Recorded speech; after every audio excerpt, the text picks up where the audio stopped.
So let's start with today's topic. First one is reaction of metals with dilute acid. ठीक है, metals dilute acid के साथ कैसे react करते हैं. जनरल रिएक्शन लिखते हैं. Metals plus dilute acid gives metal salt plus gas release होगी. कौन सी होनी चाहिए? एसिड है तो हाइड्रोजन गैस. क्यों बोला मैंने ऐसा कि एसिड है तो कौन सी गैस? क्योंकि एसिड के अंदर हाइड्रोजन नहीं होता है, इस वजह से हाइड्रोजन वो रिमूव कर देता है and hydrogen gas is form. Examples देख लेते हैं. जैसे पहला एग्जाम्पल लेते हैं, सोडियम ले लेते हैं. सोडियम डाइल्यूट एसिड में HCl ले लेते हैं. ये डाइल्यूट है, कॉन्सेंट्रेटेड नहीं, डाइल्यूट. क्या फॉर्म होगा? Na और Cl. NaCl फॉर्म हो जाएगा और क्या बचा? Hydrogen gas H2.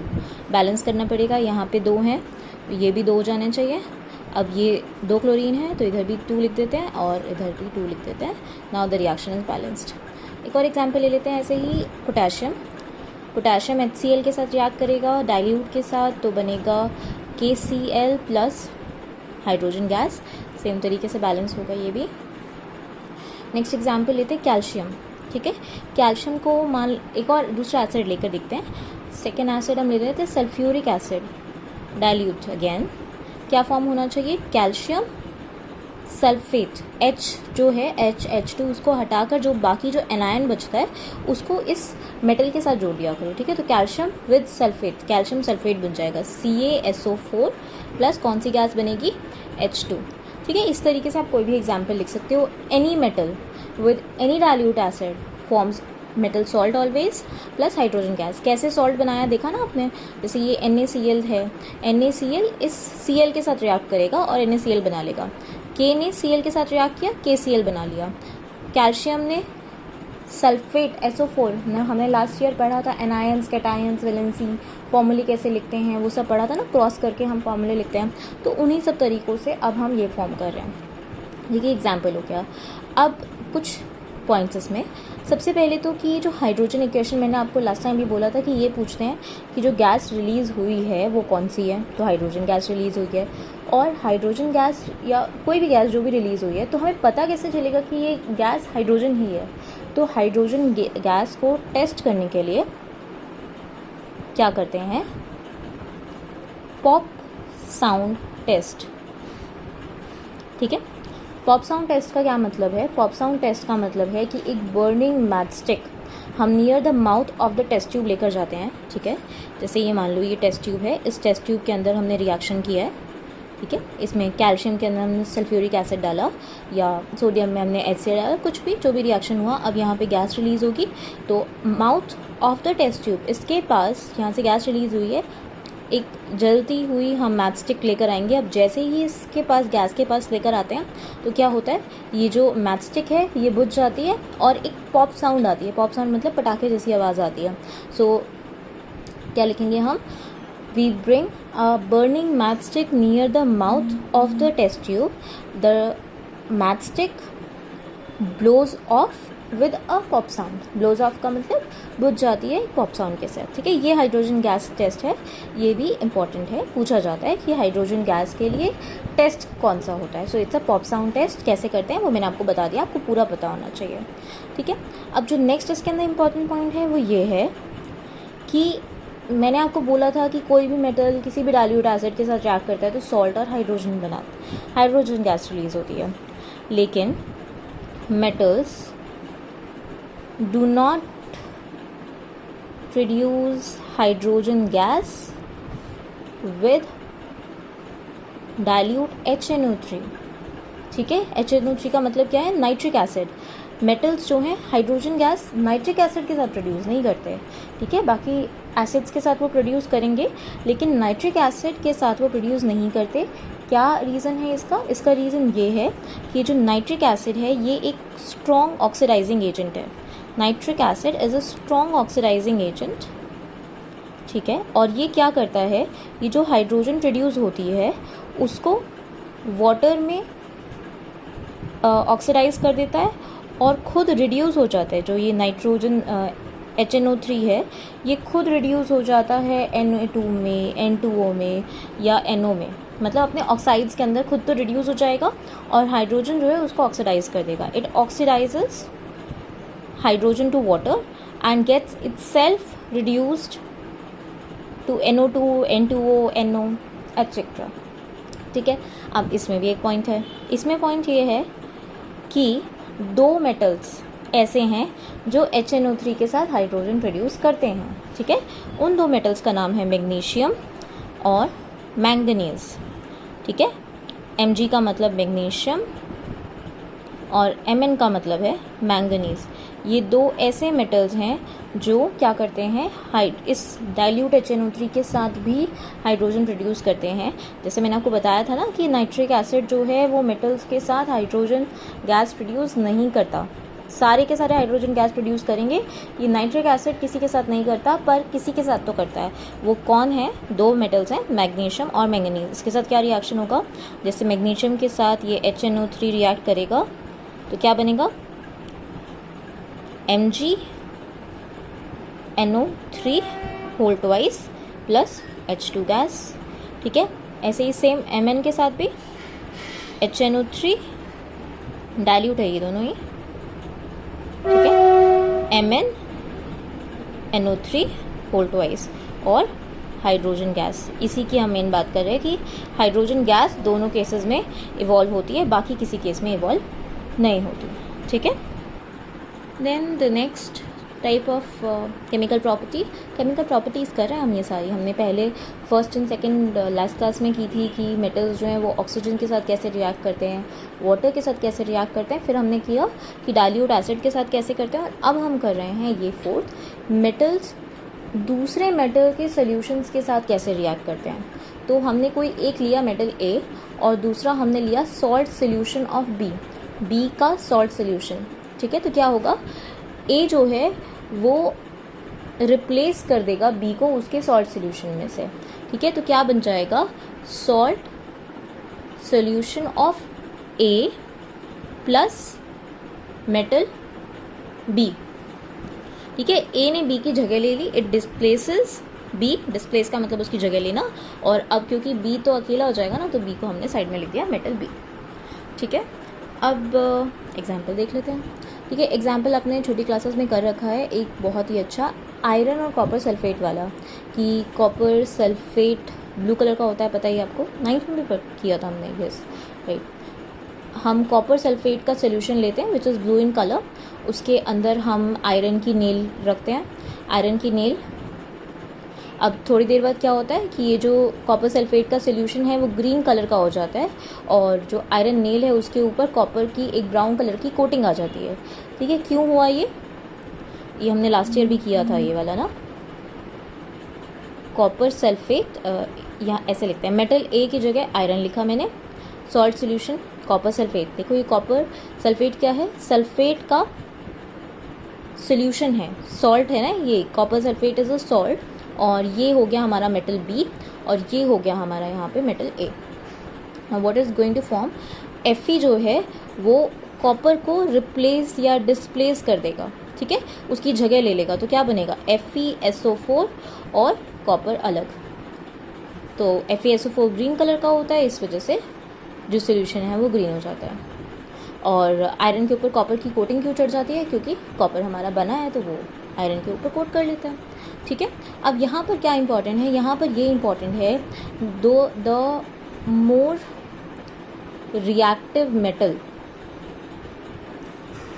Displaces the less reactive metal. ठीक है. ये बहुत इंपॉर्टेंट है. जो ज़्यादा रिएक्टिव मेटल है वो कम रिएक्टिव मेटल को डिस्प्लेस कर सकता है, उल्टा नहीं होता कभी भी. ठीक है. आप इसको ऐसे समझ सकते हैं कि जो ज़्यादा ताकतवर है वो कम ताकतवर को उसकी जगह से हटा सकता है. ठीक है. जनरली ऐसा ही होता है ना कि जो ज़्यादा ताकतवर होते हैं वो इज़ मोर पावरफुल, वो हटा देता है दूसरे को अपने उसकी जगह से. तो यहाँ पर भी ऐसा ही है. आयरन और कॉपर या कोई भी दो मेटल्स भी ऐसा ही कर रहे हैं.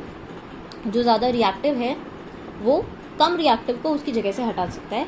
लेकिन अगर मैं उल्टा करना चाहूँ, मैं यहाँ पे कॉपर लिखती हूँ और फिर आयरन सल्फेट लिखती हूँ. अब मैं सोचूंगी कि ये कॉपर जो है वो आयरन को हटा देगा, नहीं हटाएगा. कोई रिएक्शन नहीं होगी. क्यों नहीं होगी? क्योंकि copper is less reactive than iron. ठीक है. आई होप आपको ये बात समझ में आ गई है. This is important. जो ज़्यादा रिएक्टिव है वो डिस्प्लेस करता है कम को. ठीक है, याद रखना बहुत ईजी है. ज़्यादा है रिएक्टिव है, पावरफुल है, तो वो हटा देगा, और जो लेस रिएक्टिव है, जो कमज़ोर है, वो नहीं हटा पाएगा. अब कौन रिएक्टिव है कौन नहीं है उसके लिए कैसे पता चलता है, वो पता चलता है हमें रिएक्टिविटी सीरीज़ से. ठीक है, एक रिएक्टिविटी सीरीज़ होती है. रिएक्टिविटी सीरीज़ क्या है? Reactivity series is the arrangement of the metals in order of their descending reactivity. ठीक है, ये आपकी वर्कशीट में भी लिखा होगा. Let me just show you. Okay, see the reactivity series is a list of metals arranged in the order of their decreasing activities or decreasing reactivities. मतलब क्या है इसका मतलब ये है कि रिएक्टिविटी सीरीज़ में एक लिस्ट होती है ये, जिसके अंदर सारे के सारे मेटल्स डिसेंडिंग ऑर्डर में लगे होते हैं अपनी एक्टिविटीज़ या रिएक्टिविटी के अकॉर्डिंग. यानी कि जो सबसे ऊपर वाला जो मेटल होगा, ठीक है, जैसे सबसे ऊपर पोटेशियम है, ये सबसे ज़्यादा रिएक्टिव है, और जो सबसे नीचे जो मेटल होगा वो सबसे कम रिएक्टिव होगा. तो मैंने अभी आपको बताया कि जो ज़्यादा रिएक्टिव है वो कम रिएक्टिव को हटा सकता है. तो पोटेशियम जो है वो इन सबको हटा पाएगा, लेकिन पोटेशियम को कोई नहीं हटा पाएगा. क्यों? क्योंकि पोटेशियम जो है वो सबसे ज़्यादा रिएक्टिव है. ठीक है, हम अब आपको ये जो सीरीज़ जो है ना ये याद करनी पड़ेगी. ठीक है, एक आई हैव अ फॉर्मूला इसको याद करने के लिए. I just right that down.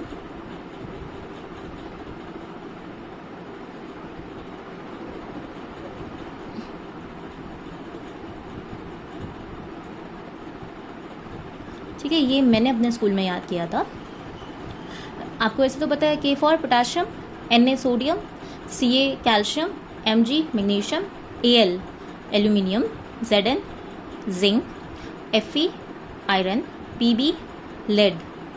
ठीक है, Pb में हो सकता है आपको कन्फ्यूजन हो. Pb lead, H hydrogen. ये इंपॉर्टेंट है. ठीक है, क्यों इंपॉर्टेंट है? क्योंकि ये सारे के सारे मेटल्स हैं.